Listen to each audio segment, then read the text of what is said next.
Hello everybody, welcome back to another video.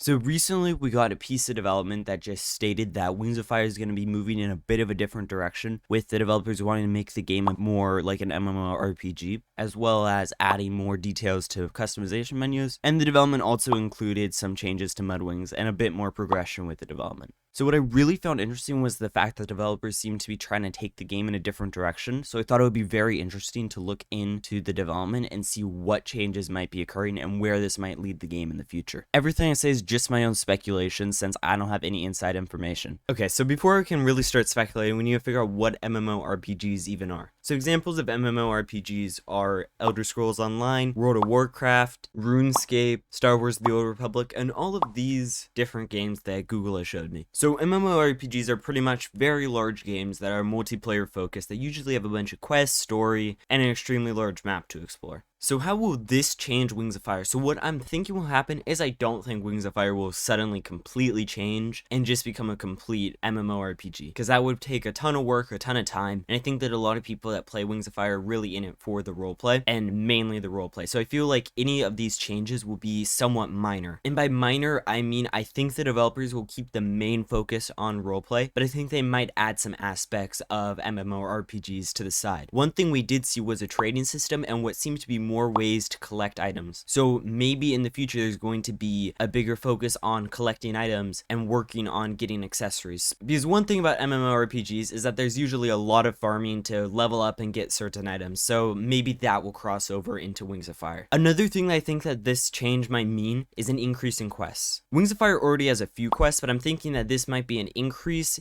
because there is a lot of accessories that the developers have not yet released, and they say that they want to release them through quests. Another change that I think could be made is the expansion of the map. MMORPGs have huge maps, and maybe the developers are planning to make the map bigger. I don't think the developers are going to make farming for items an absolutely massive part of the game, because I think that it will become an issue if around half the server is farming and trying to get items, and the other half is roleplaying. The pool of players to roleplay with will heavily decrease. That being said, changes like this will be great for people that want to play Wings of Fire, but they don't have a time to start a full roleplay, or they just want to play for a quick time, or to just hang out in the game. This will be a nice activity that can be repeated over and over. The ability to farm scales or do something of the sort will be a great diversification for the game, because currently you can only fish or roleplay, and then there's the quest, but you can really only do that once, and usually they take like 15 minutes to complete them all. So I think that if the developers work on adding more quests, work on adding more things to farm, then that will be great. Overall, those are just my opinions. Let me know what you think of them in the comments below. Thank you all so much for watching, and I'll see you in the next video.